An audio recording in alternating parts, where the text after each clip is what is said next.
नमस्कार, India news Uttarakhand Uttar Pradesh देख रहे हैं आप। मैं हूं आपके साथ वर्षा राय। देवभूमि लाइव में आप सभी का स्वागत है। चलिए आइए बुलेटिन की शुरुआत करते हैं इस वक्त की बड़ी खबर के साथ। उत्तराखंड में थमी कोरोना की रफ्तार। 24 घंटे में मिले 164 नए केस, 2 की मौत, 272 मरीजें हुए ठीक। सक्रिय मामलों की संख्या घटकर 2510 हुई। कोरोना के चलते अब तक 7086 लोगों की गई जान। तो ये अच्छी और बड़ी खबर आ रही है उत्तराखंड वासियों के लिए कि कोरोना संक्रमितों की रफ्तार उत्तराखंड में थमी है। सक्रिय मामलों की संख्या घटकर 2510 हुई है। साथ ही कोरोना के मामलों के चलते में अब 7086 लोगों की गई है जान। ये बड़ी खबर उत्तराखंड से हम आप तक पहुंचा रहे हैं कि उत्तराखंड में कोरोना की रफ्तार थमी है। उत्तराखंड में कोरोना संक्रमितों की मामले घटे हैं। वहीं 24 घंटे में 164 नए संक्रमित मिले हैं, तो 2 की मौत हुई है। 272 मरीज ठीक भी हुए। ये बड़ी खबर और जानकारी हम आप तक पहुंचा रहे हैं उत्तराखंड से कि उत्तराखंड में कोरोना की रफ्तार थम गई है। संक्रमित संख्या अब कम होती दिखाई दे रही है। सक्रिय मामलों की संख्या घटकर 2510 हुई है। 24 घंटे में 164 नए संक्रमित मिले हैं। ये बड़ी और अहम जानकारी हम आप तक पहुंचा रहे हैं कि उत्तराखंड में कोरोना की रफ्तार थमी है। कोरोना संक्रमित अब कम हुए हैं। उत्तराखंड में कोरोना की रफ्तार थमने से वहां पर प्रशासन अलर्ट हो चुकी है। 2 की मौत बताई जा रही है। वहीं 272 मरीज इससे ठीक हुए हैं। ये बड़ी और अहम जानकारी हम आप तक पहुंचा रहे हैं। सक्रिय मामलों की संख्या घटकर 2510 हो गई है। कोरोना के चलते अब तक 7086 लोगों की जान भी गई है। ये बड़ी और अहम जानकारी हम आप तक पहुंचा रहे हैं।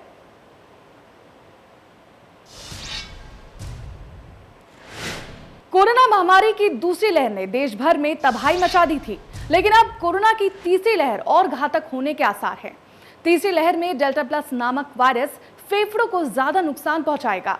तीसरी लहर की चेतावनी के बाद चिकित्सक लोगों को आगाह करने में जुट गया है, जबकि सरकार भी इस तीसरी लहर से निपटने के लिए अपनी पूरी तैयारियों में जुट गई है। विशेषज्ञ की माने तो तीसरी लहर में डेल्टा वेरिएंट सबसे ज्यादा फेफड़ों को प्रभावित करेगी। इसमें केवल सोशल डिस्टेंस, मास्क का इस्तेमाल और सफर करने से परहेज करें। इन्हीं से सावधानी से इस घातक महामारी से बचा जा सकता है।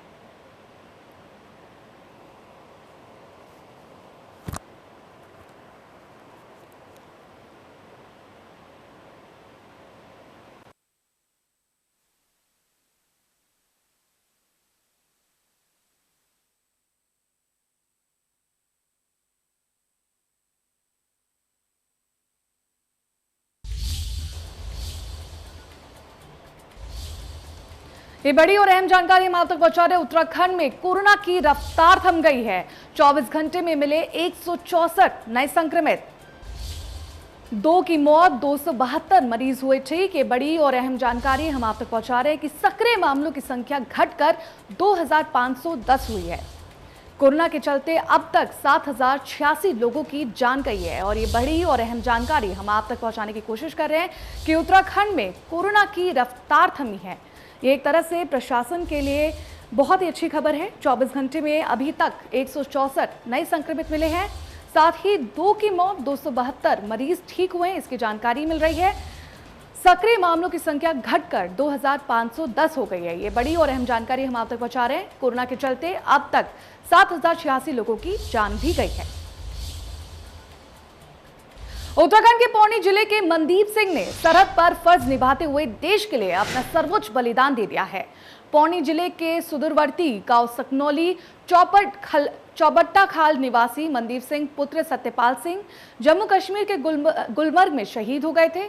11वीं गढ़वाल राइफल के शहीद मनदीप सिंह का पार्थिव शरीर उनके पैतृक गांव पहुंचा, जहां पूरे सैन्य सम्मान के साथ उनका अंतिम संस्कार किया गया। मनदीप की शहादत की खबर से उनके गांव में मातम पसरा हुआ है। वे पिछले साल 2 माह की छुट्टी पर घर गए थे। मनदीप के शहीद होने की सूचना पर पूर्व मुख्यमंत्री त्रिवेंद्र सिंह रावत ने उनके बलिदान को शत शत नमन किया है। उन्होंने अपने सोशल मीडिया अकाउंट पर संवेदनाएं व्यक्त की हैं।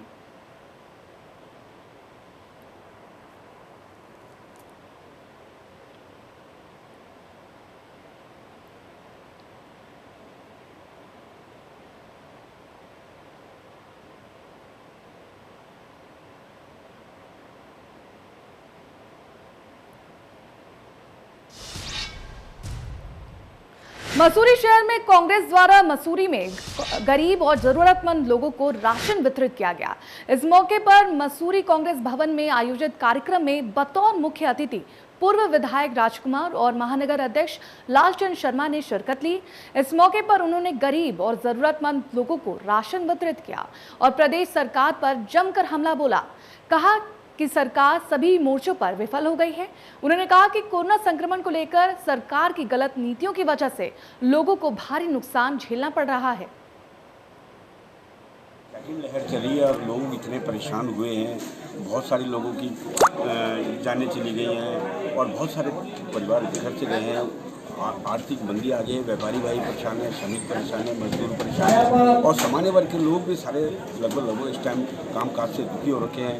और हम लोग कांग्रेस जन कुछ संस्थाओं के माध्यम से, कुछ कांग्रेस कार्यकर्ताओं के माध्यम से हम लोग जिन लोगों को राशन वितरण या अन्य दवाई वितरण या अन्य हॉस्पिटल स्वास्थ्य संबंधी सेवाएं जो दे रहे हैं, इस आधार पर हम लोग कांग्रेस लगातार आगे चल रहे हैं। और इसके साथ साथ आने वाले समय में जो जल लहर आ रही है उसकी क्या तैयारी है, क्या तैयारी नहीं है, सरकार को जगह जगह जगाने का काम कर रहे हैं। प्रदेश सरकार की विफलताओं का जहाँ पर जिक्र किया जाता है तो शायद मैं समझता हूँ एक नहीं अनगिनत और किसी दल से नहीं, किसी संस्था से नहीं, बल्कि आम जन ये कह रहा है कि ये सरकार हमको कहाँ कहाँ बर्बाद करेगी, क्योंकि बर्बादी के कगार पर लाकर खड़ा कर दिया। क्या सरकार का दायित्व तो नहीं बनता है कि राशन की जगह राशन दें, स्वास्थ्य सुविधा की जगह स्वास्थ्य सुविधाएं दें, टीके की जगह टीका दें, नौजवान से लेके बच्चों से लेके जो है पुत्र, क्योंकि अब तीसरी लहर जिसकी बात की जा रही है। पॉलिटिकल गेन के लिए तो कोई कार्यक्रम था ही नहीं। ये जो हमने एक कार्यक्रम किया था, जैसे कांग्रेस ने इस पूरे कोरोना काल में करा है, सेवा भाव का कार्यक्रम था, मानवता का कार्यक्रम था। सोनिया आनंद जी से मेरा संपर्क हुआ, मैंने सोनिया आनंद जी से निवेदन करा कि आप आके कांग्रेस के साथ मिलकर हमारा सहयोग करें और ये गरीब जनता तक राशन पहुँचाएं। और आज ये गूंज की जो उनकी संस्था है, इसमें कांग्रेस के विकास की गूंज का विलय हुआ है और दोनों ने मिलकर आज, जैसे हमने हमेशा करा, हमने कांग्रेस ने आम। खबरों में आगे बढ़ते हैं। अंतर्राष्ट्रीय ड्रग्स जागरूकता दिवस के मौके पर काशीपुर कोतवाली में एक बैठक का आयोजन किया गया, जिसमें काशीपुर के सभी ड्रग सप्लायर और मेडिकल स्वामियों को आमंत्रित कर जरूरी हिदायत दी गई। इस दौरान मीडिया से बात करते हुए काशीपुर के कोतवाली प्रभारी जीबी जोशी ने बताया कि नई जनरेशन और युवाओं में नशे की ओर रुझान तेजी से बढ़ रहा है। इसके लिए जहां नशा माफियों के खिलाफ लगातार कार्रवाई की जा रही है, तो वहीं युवाओं और नई जनरेशन तक नशीले पदार्थ ना पहुंच सके, उसके लिए भी काम किया जा रहा है। आप लोग ज्ञात होगा कि आज अंतर्राष्ट्रीय ड्रग जागरूकता दिवस है, आज मनाया जाता है वो। तो आज का मकसद ये था कि हमें समाज में जो ये कुरीति फैली हुई है, जो यंग जनरेशन हमारी नशे को लेके, भले वो नशा किसी प्रकार का, वो दवाइयों के रूप में भी हैं, जैसे कुछ खांसी की दवाइयाँ हैं और कुछ ऐसी सेडेटिव ड्रग्स हैं जिससे कि आदमी के मस्तिष्क पे उसका कुप्रभाव पड़ता है। तो अब खबर उत्तरकाशी से, जहां समाज में दिनों दिन बढ़ रहे नशे और ड्रग्स के सेवन और अवैध व्यापार के प्रचलन की रोकथाम के लिए ड्रग्स जागरूकता सप्ताह चलाया गया। अभियान तहत पुलिस द्वारा आम जनमानस को नशे के प्रति लगातार जागरूक किया जा रहा है। इसी क्रम में प्रभारी निरीक्षक बड़कोट अजय सिंह के नेतृत्व में बड़कोट पुलिस द्वारा टैक्सी यूनियन बड़कोट में ड्रग्स जन जागरूकता कार्यक्रम आयोजित कर यूनियन के पदाधिकारियों व वाहन स्वापी चालकों को नशे और ड्रग्स पादक पदार्थों के दुष्प्रभावों के प्रति जागरूक किया गया।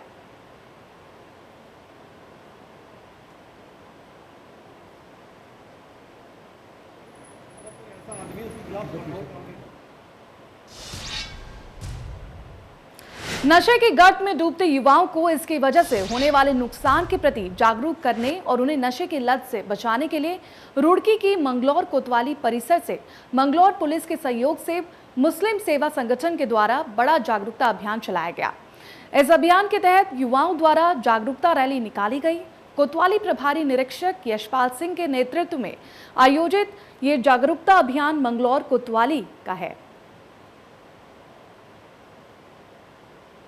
मुस्लिम सेवा संगठन की एक पहल है और उत्तराखंड पुलिस इसमें हमारा सहयोग कर रही है और उन्होंने एक डीजीपी साहब अशोक कुमार जी ने एक पहल स्टार्ट की थी जिसमें हमने आगे बढ़कर हिस्सा लिया।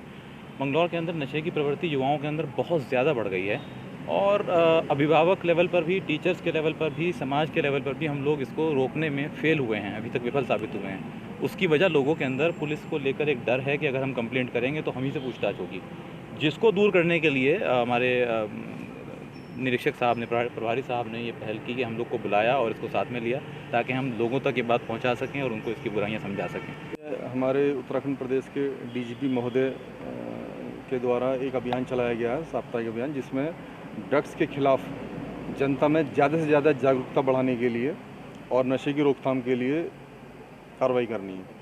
इसमें हम जन सहयोग से जो है नशे के खिलाफ प्रचार प्रसार कर रहे हैं, जिससे हम आम लोगों में जन जागृति आए, क्योंकि नशा काफ़ी हद तक बढ़ चुका है। और हालांकि हम पुलिस इसमें कार्रवाई करते रहते हैं, लेकिन जिस रेशो में, जिस तरीके से बढ़ रहा, युवाओं में इसकी प्रवृत्ति बढ़ रही है, उसमें जनता के सहयोग, जनता में जैसे टीचर हो गए, अभिभावक हो गए, मीडिया हो गई और अन्य मंच जैसे कि इनका मंच है, तो इनके माध्यम से हम इसमें लोगों में जन जागृति लाना चाह रहे हैं। तो इसके लिए आज इनकी रैली नहीं। हल्द्वानी के वन अनुसंधान केंद्र में देश की पहली भारत वाटिका तैयार की गई। इस वाटिका में 28 राज्यों और 5 केंद्र शासित प्रदेशों के राज्य वृक्षों को लगाया गया। सभी राज्य के वृक्ष लगाने से पहले यहाँ की मिट्टी का खास ट्रीटमेंट भी किया गया, जिससे यहाँ सभी पौधे अच्छी तरह विकसित हो सकें। इस वाटिका को बनाने का खास मकसद यही है कि कई राज्यों के राज्य वृक्ष विलुप्त होने की कगार पर हैं। इन सभी वृक्षों को हल्द्वानी वन अनुसंधान केंद्र सुरक्षित करने की कोशिश कर रही है। ये जो प्रोजेक्ट है भारत वाटिका, हमने इसको नाम दिया है, जहाँ पे देश के समस्त 28 राज्य और 5 केंद्र शासित प्रदेशों के जो राज्य वृक्ष हैं उनको एक साथ एक जगह पे प्लांट करके, ग्रो करके और संरक्षित किया गया है। इसका उद्देश्य ये है कि राष्ट्रीय एकता के साथ साथ पर्यावरण और जैव विविधता संरक्षण को बढ़ावा दिया जाए और राष्ट्रवाद और राष्ट्रीय एकता की भावना भरने के साथ साथ एक जो हमारे देश की विविधता है पर्यावरण की और वनस्पतियों की, उसको भी हाईलाइट किया जाए। और साथ में हल्द्वानी के लिए भी एक बड़े गौरव की बात है कि यहाँ पे देश में इस तरह की एक पहली वाटिका स्थापित हुई है। देखिए, इस जो स्टेट ट्री जिसको हमने भारत वाटिका का नाम दिया है, इस पे जो हमने सारे राज्यों के और केंद्र शासित प्रदेश के वृक्षों को, जो 26 पौधे हैं, उनको यहाँ पर स्थापित किया है, क्योंकि कुछ क्लाइमेट का भी असर है। जैसे खेजड़ी की अगर हम बात करें, वो बिल्कुल राजस्थान का पौधा है, वहाँ पर हमने जो क्लाइमेट दिया है वो एकदम गर्म क्लाइमेट, थोड़ा सैंडी लगाया है। और कुछ जैसे सेट के हैं, देवदार है, बुरांस है, इनको हमने थोड़ा सेट प्रोवाइड कराया है और मिट्टी को भी थोड़ा सा ट्रीटमेंट कराया है कि ताकि उस तरह की मिट्टी में यहाँ पर इसको उपलब्ध हो सके। क्या कंसेप्ट है इसके पीछे से? इसके पीछे कॉन्सेप्ट ये है कि पूरे देश भर के इतने प्रजातियों को एक ही जगह पर एक ही क्लाइमेट में करना और उनको संरक्षित करना, खासतौर से ये एजुकेशनल पर्पज़ से हमारा है कि आम जनमानस यहाँ पर आए, ये विद्यार्थी। हल्द्वानी के वनभूलपुरा थाने के पुलिसकर्मियों से नशे की हालत में 6 युवकों द्वारा जमकर मारपीट का मामला सामने आया है। दरअसल गोला पुल पर चेकिंग के दौरान रोकने पर युवकों ने पुलिसकर्मियों से गाली गलौज कर मारपीट की, जिसमें पुलिस का एक सिपाही घायल हो गया। सूचना के बाद मौके पर पहुंची पुलिस टीम ने सभी 6 आरोपियों को गिरफ्तार कर लिया है।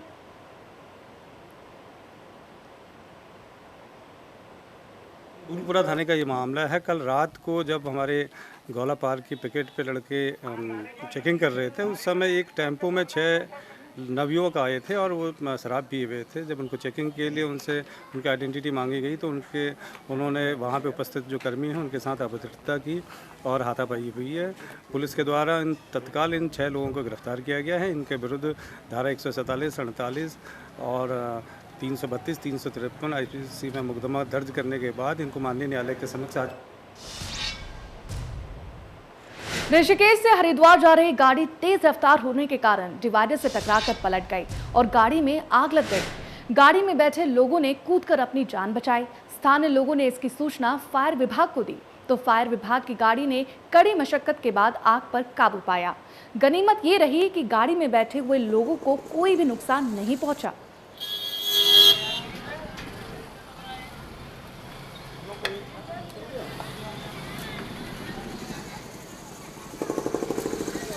आप अपने टीवी स्क्रीन पर ये तस्वीरें देख सकते हैं, कैसे डिवाइडर से टकराकर गाड़ी रास्ते पर पलट गई, जिसके बाद गाड़ी में आग लग गई। गनीमत ये रही कि गाड़ी में मौजूद लोगों ने गाड़ी से कूदकर अपनी जान बचाई। तुरंत ही वहां पे दमकल की गाड़ियां आई और आग पर काबू पाया गया। आप तस्वीरें अपनी टीवी स्क्रीन पर देख सकते हैं कैसे डिवाइडर से टकराने के बाद गाड़ी में आग लग गई। गाड़ी पलट गई रास्ते पे, जिसके बाद गाड़ी में आग लग गई। दमकल की गाड़ियों को सतर्क किया गया, जिसके बाद आग पर काबू पाया गया। एक बार फिर मदद का हाथ बढ़ाया खाकी ने। पौनी में पुलिस लगातार सराहनीय काम कर रही है। पुलिस ने एक बुजुर्ग महिला की मदद की। बुजुर्ग विधवा महिला अपने घर पर अकेली रहती है और आजीविका का भी कोई साधन नहीं है, घर भी जर्जर है। जिस थानाध्यक्ष ने बुजुर्ग महिला की बात को गंभीरता और मानवीयता से समझने के पश्चात तुरंत ही स्थानीय बाजार से महिला के घर को बारिश से बचाव के लिए तिरपाल खरीदा और पुलिस टीम के साथ करीब 1 किलोमीटर पैदल चढ़ाई चढ़कर कुल्हाड़ गांव पहुंचे और बुजुर्ग महिला के पुश्तैनी घर को दुरुस्त किया। साथ ही महिला को राशन किट भी दिया।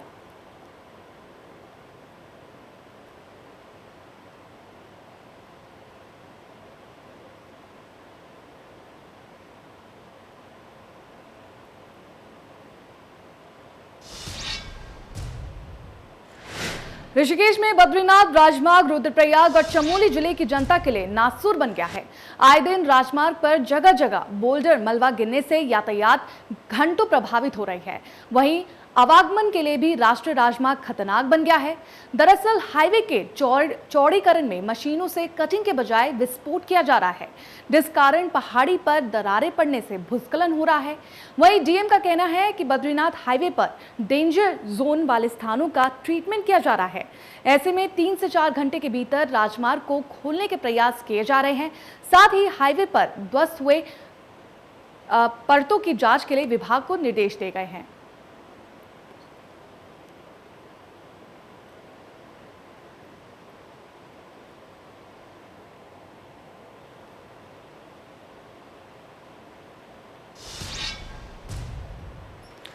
देवभूमि लाइव में वक्त हो चुका है एक छोटे से ब्रेक का। मुझे दीजिए इजाजत। देखते रहिए इंडिया न्यूज उत्तर प्रदेश उत्तराखंड।